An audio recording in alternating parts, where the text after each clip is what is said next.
Alright, how's it going, all you guys and girls in the Illumination? Time to jump aboard the Loom Train. It's me, it's JJD, JJ Double J, the Illuminator here. The Sour One. Also known by almost countless other aliases and nicknames.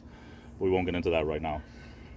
I was thinking about a co-worker of mine that years ago, he's retired, but if you ever had to work with him, he was a trip. You know, I can remember whenever something would happen with people, he had something against younger people, and I can remember like many times something would happen. Say he'd go to clean the bathroom and there'd be some type of graffiti or something, and I can remember him always being like, "It's those same freaking freaks." That was always his expression. Every time something happened, he blamed it on the younger people. It's those same freaking freaks. You know, you go in like somewhere, there'd be, you know, something outside, like a trash bucket would be tipped over or whatever. I know, there's those same freaking freaks. He thought people had it in for him or something.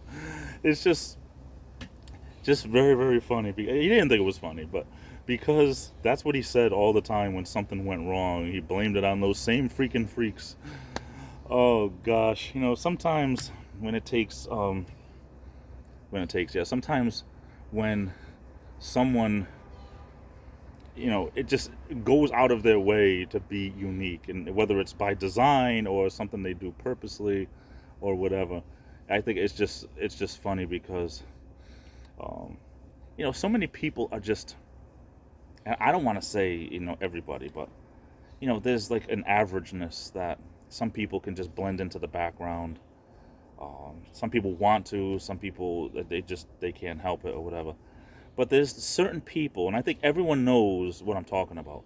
There are certain people you can remember that just stand out. They stick out like a sore thumb, as the expression says.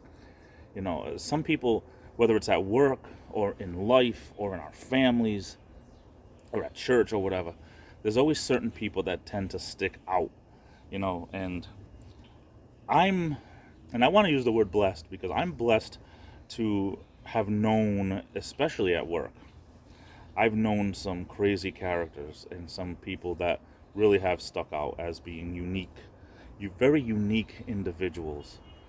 And for the most part, you know, you can look back and laugh at it. And I'm one of those people, and I've said this before, but I'm one of those people that I don't think humor has a time limit. I like to laugh at stuff that happened 20, 30 years ago, just like it just happened.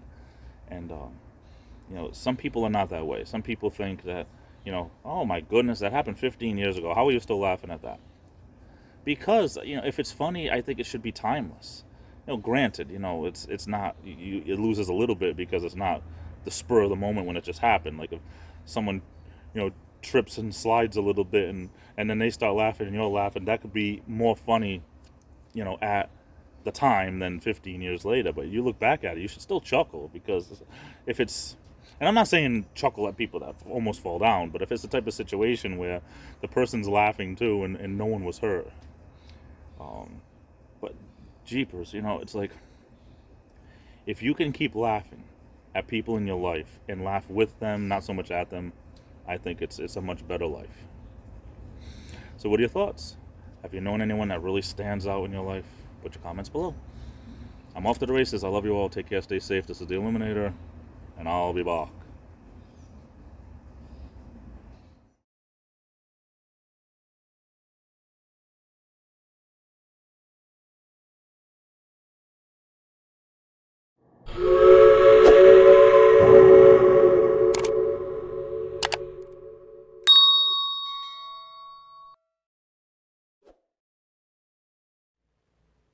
Porridge.